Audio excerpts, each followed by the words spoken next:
नमस्कार, आप देख रहे हैं लोकल हरियाणा समाचार में आपके साथ गिरधर शर्मा। देश में 545 सांसद चुने जाते हर बार और हर किसी की अलग अलग खूबी होती है। कोई भाषण कला में आगे होता है, कोई वैज्ञानिक होता है, कोई वकील होता है, कोई टीचर होता है, कोई समाज सेवी होता है। और आज मैं एक बहुगुणी प्रतिभा की धनी हरियाणा की सांसद का जिक्र करने जा रहा हूं। तस्वीर देखकर आप समझ गए होंगे कि मैं बात कर रहा हूं सिरसा लोकसभा क्षेत्र की सांसद श्रीमती सुनीता दुग्गल की। सुनीता दुग्गल राजनीति में आने से पहले आरएएस अधिकारी रह चुकी है और जब से राजनीति में उतरी है उनकी छवि समाज सेवी की बनती जा रही है और बहुत लोकप्रिय रही है लोगों के बीच में सांसद श्रीमती सुनीता दुग्गल। पर अब चुनावों की आहट शुरू हो चुकी है और इसी बीच तमाम तरह के कयास लगाए जा रहे हैं कि सिरसा लोकसभा से टिकट मिलेगी या नहीं मिलेगी। कोई और प्रत्याशी हो सकता है भाजपा की तरफ से या श्रीमती सुनीता दुग्गल ही रहेंगी। देश के गृह मंत्री अमित शाह सिरसा में एक इनके समर्थन में रैली भी कर चुके हैं। लोकसभा चुनावों के ऊपर हरियाणा की तरफ से फोकस किया जा रहा है और सुनीता दुग्गल अपने लोकसभा क्षेत्र में जन संवाद कार्यक्रम में व्यस्त दिख रही है। इसी के साथ वो जो सरकार की स्कीमें थी उनका गुणगान करती नजर आती है। वह सरकार के द्वारा किए गए कार्यों का लोकार्पण करती दिखती है, यानी लोगों के बीच अपना वक्त ज्यादा से ज्यादा गुजार रही है सांसद सुनीता दुग्गल। अब बात करते हैं आज के विशेष मुद्दे की, और मुद्दे में बात यह है कि आज गांव झलनिया जिला फतेहाबाद में एक छोटा सा प्रोग्राम रखा गया था जिसके अंदर सांसद श्रीमती सुनीता दुग्गल पहुंचे। स्कूल के प्रिंसिपल के आग्रह करने पर उन्होंने एक मोटिवेशनल स्पीच देनी थी और स्पीच देने में वो इतनी लीन हो गई कि वो भूल गए कि वो एक सांसद है। उनके अंदर वो बचपन की यादें आ गई जो उन्होंने स्कूल में गुजारी थी, क्योंकि सामने स्कूल के बच्चे बैठे थे। वो एक टीचर के तौर पे बात करती नजर आई, एक बच्चे के रूप में बात करती नजर आई और सबसे बड़ी उनकी छवि ये उभर कर सामने आई कि वो एक मंजे हुए मोटिवेशनल स्पीकर की तरह बच्चों को समझाती नजर आई। उनका जो समझाने का तरीका था वो बहुत बेहतरीन था और उन्होंने टीचरों को भी बता दिया कि उन्होंने कैसे पढ़ाना होता है, कैसे क्या करना होता है, कैसे ड्यूटी के प्रति सजग रहना होता है। इसके साथ साथ उन्होंने मोदी सरकार की उपलब्धियों का भी जिक्र किया, खट्टर सरकार की विशेषताओं का गुणगान किया। आप सुनिए इस वीडियो में कि सुनीता दुग्गल ने किस मोटिवेशनल अंदाज में बच्चों के साथ चर्चा की, वह उन्हें किस तरह से मोटिवेट किया, जो अपने आप में अद्भुत है। यानी वो जहां भी जाती है उसी रंग में खुद को ढाल लेती है, ये उनकी कला है। तो आप देखिएगा सुनीता दुग्गल की ये वीडियो। जब से मैं सांसद बनी हूं तब से मेरी कोशिश यही रहती है कि मेरी सांसद निधि का ज्यादा से ज्यादा पैसा जो है वो बच्चों के लिए, स्कूल के लिए लगना चाहिए। इसीलिए क्योंकि बच्चे जो हैं वो हमारे देश का भविष्य है। बच्चे अगर अच्छे से पढ़ेंगे लिखेंगे, अगर उनको सुविधाएं मिलेंगी तो वो अच्छे से पढ़ेंगे और इस देश का नाम रोशन करेंगे। आप लोगों के जैसे ही आज से कोई 35-40 साल पहले हम लोग ऐसे ही आप लोगों के बीच में बैठते थे, जैसे आप बैठे हो इसी तरह से हम बैठते थे यहाँ पर, और हमारे यहाँ पर कोई ना कोई मुख्य अतिथि आते थे। तो मेहनत करके अगर हम वहां पर बैठ सकते हैं तो यहाँ बैठे हुए बच्चों में से भी कल को कोई ना कोई यहाँ बैठेगा। बैठेंगे कि नहीं बैठोगे आप लोग? तो एक तो मैं ये कहना चाहती हूँ कि जब भी आप किसी कार्यक्रम में बैठे हों तो बिल्कुल एकदम से स्ट्रेट होके बैठना, अपनी बैकबोन को सीधा करके, सबके सब बच्चे एकदम स्ट्रेट होके, बुजुर्गों की तरह नहीं, अपनी कमर को बिल्कुल झुका के नहीं। यंग बच्चे हो बिल्कुल एकदम स्ट्रेट बैठेंगे, जितना ज्यादा स्ट्रेट बैठेगा समझ लो उसको उतनी ज्यादा समझ में आएगी मेरी बात। तो ये है कि आपका जो ये उम्र है, इस उम्र में आप इतना कुछ सीख सकते हो, इतना कुछ सीख सकते हो, इतनी अपनी नॉलेज को बढ़ा सकते हो। और नॉलेज इज पावर। आने वाले समय में जो नॉलेज है वही ताकत है। जिसके पास नॉलेज है वो कुछ भी कर सकता है। इसलिए मेरी आप सब लोगों से, सब बच्चों से खास करके गुजारिश है कि आप लोगों के पास मोबाइल्स भी होंगे, टीवी पर भी आप लोग कुछ ना कुछ देखते रहते होंगे, तो कोशिश करो कि ज्यादा से ज्यादा समय अपना ज्ञान वर्धन पे लगाओ। इस उम्र में आप जितना सीखोगे उतना आपको बाद में भी काम आने वाला है। अभी तक भी मुझे याद है कि जब मैं 3rd में थी, 4th में थी, जो कविताएं मैंने उस समय में याद की थी वो आज तक भी मुझे याद है। और अब अगर मैं कुछ याद करने की कोशिश करती हूँ तो वो याद नहीं होती। इस समय में आपकी बुद्धि जो है बहुत कुशाग्र होती है। इसलिए मेरी आप लोगों से ये विनती है कि आप बच्चे हो, बहुत मेहनत करके, आपको माँ बाप जो है स्कूल में भेजते हैं कि हमारे बच्चे कुछ करेंगे, और इसलिए सुबह सुबह उठ के आप लोगों को खाना पीना बनाना, यूनिफॉर्म पहनाना, तैयार करना, मम्मी कितनी मेहनत करती है कि नहीं करती है आप लोगों के लिए? करती है ना। तो इसलिए हमारी जिम्मेवारी है कि हम स्कूल में आके पूरा डिसिप्लिन के साथ, अनुशासन भी इसी उम्र में सीखा जाता है। और स्टूडेंट्स के साथ साथ मैं टीचर्स को भी ये रिक्वेस्ट करूंगी कि आप लोग अब इन बच्चों को जो सिखा देंगे, ये बच्चे ताऊ तो उसको याद रखेंगे। आपके तो क्लास के अंदर हो सकता है 20 बच्चों, 30 बच्चों, लेकिन 30 बच्चों के लिए मैडम एक ही होती है। बच्चों को मैडम जरूर याद रहती है। जब मैं 8th क्लास में थी तो हमारी एक मैडम थी, साइंस पढ़ाती थी, लेकिन पढ़ाती तो क्या थी, जैसे ही क्लास में आती थी थोड़ी देर में कुर्सी में बैठ के सो जाती थी।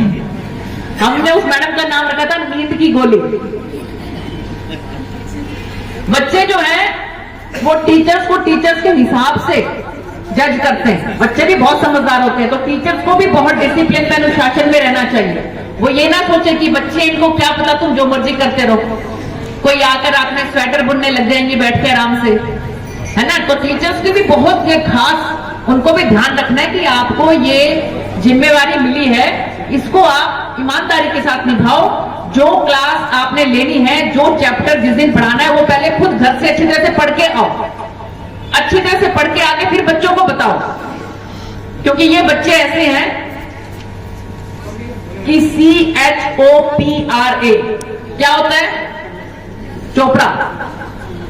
अगर आपने CHOPRA इनको खोपड़ा बता दिया ना, तो ये खोपड़ा ही कहेंगे, चाहे इनको सब समझाते रहे कि नहीं नहीं बेटा ये चोपड़ा होता है, नहीं नहीं हमारी मैम ने खोपड़ा बताया है। बच्चे माँ बाप को भी जो है उतना फॉलो नहीं करते पढ़ाई के लिए जितना टीचर्स को करते हैं। तो इसलिए मेरी सभी टीचर्स से भी ये गुजारिश है कि एक जो स्टूडेंट टीचर का रिलेशन होता है बड़ा प्यारा सा, उस रिलेशन को मेंटेन करते हुए आज भी मुझे अपनी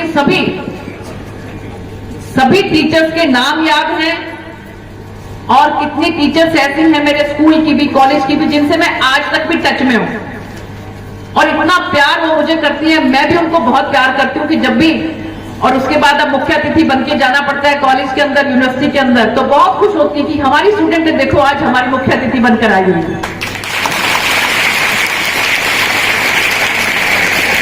तो इसलिए मेरी सभी बच्चों से गुजारिश है कि ये समय आपका बहुत कीमती है बच्चों। इस समय में आप जो भी मोबाइल आपके हाथ में है, आपने बस उसको ऐसे करना है, ब्राउज करना है, आप उसमें जो देखोगे। अब आप ये सोचो कि आप क्या देख रहे हो। एक बोलते ना, कहते हैं कि ये काम आप सोच विचार कर करना। क्या मतलब होता है इसका? कि पहले उस चीज को सोचना, उसके बाद उस पर विचार करना कि ये ठीक है या गलत है। आप देखते हो ना, तो एक बार थोड़ा सा जरूर चेक कर लो कि क्या ये आपके मन को, आपकी बुद्धि को कुछ ना कुछ नॉलेज दे रहा है, कुछ ज्ञान दे रहा है, कुछ आपका ज्ञान वर्धन कर रहा है, या भ्रष्ट कर रहे हैं आपके दिमाग को। एक बार जरूर। हमारे पास यंग बच्चे भी यहाँ पर, ये लड़के भी खड़े हैं यहाँ पर, तो मेरे आप बच्चों से भी, ये लड़कों से भी गुजारिश है कि एक बार जरूर चेक करें बेटा कि जब आप देख रहे होते हैं ना, कि इससे आपका दिमाग जो है उसमें कोई ज्ञान में वृद्धि हो रही है या भ्रष्ट हो रहा है दिमाग, क्योंकि वही आपको उसी तरफ लेकर जाएगा। जैसा आप देखोगे वैसा ही आपका मन हो जाएगा, वैसा ही आपके भाव आ जाएगा। विवेकानंद जी ने कहा था कि कोई भी काम होने से पहले, कोई भी काम जो होता है पहले वो आपके दिमाग में आता है, और दिमाग में आने के बाद उसके आप उसमें एक्ट करने लगते हो, फिर वो धरातल पर उतरता है।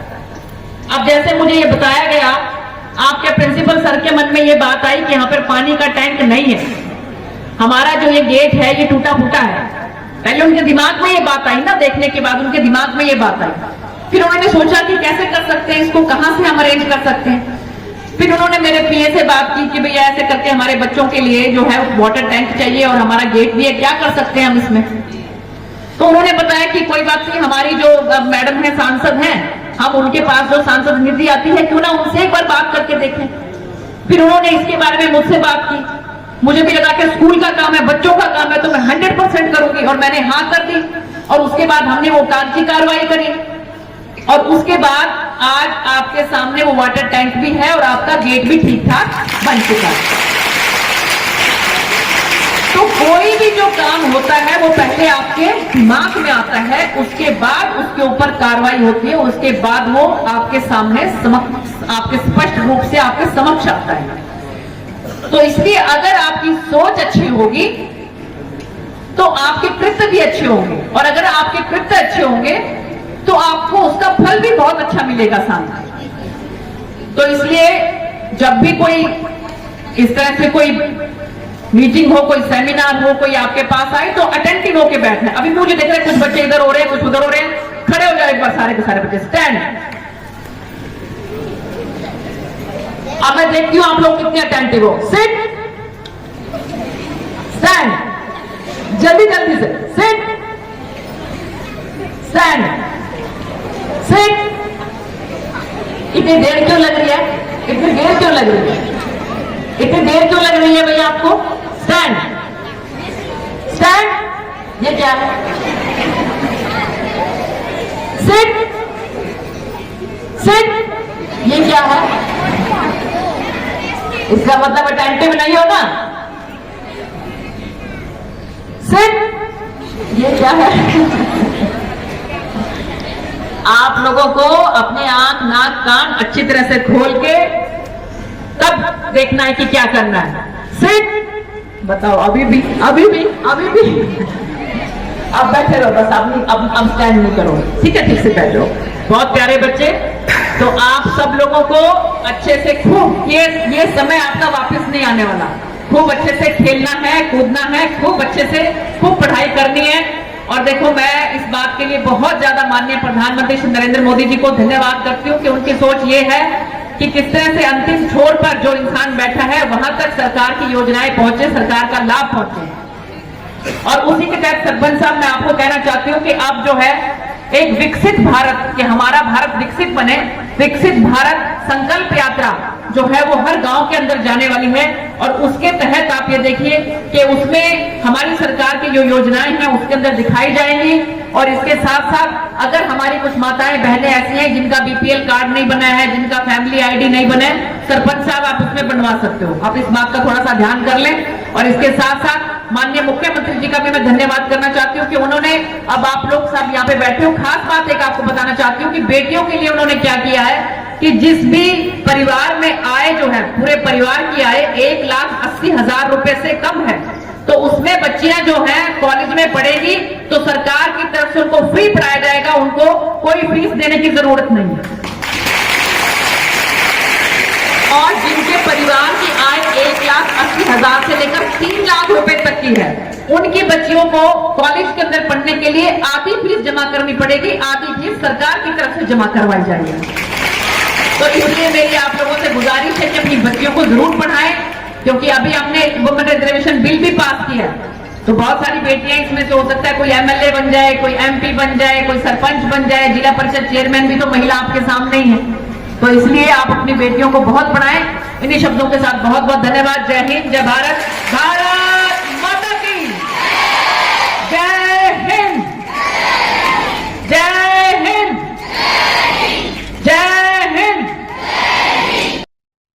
लगी आपको ये वीडियो? क्या कहेंगे आप श्रीमती सुनीता दुग्गल की ये मोटिवेशनल बातें सुनकर? आप अपने बच्चों के साथ शेयर कीजिए ताकि उन्हें भी कुछ सीखने को मिले। इसके अलावा आप जो भी शैक्षणिक संस्थान है उनमें भी ये शेयर कीजिए ताकि वहां पे पढ़ाने वाले और पढ़ने वाले सभी लोग इस चीज का फायदा उठा सके।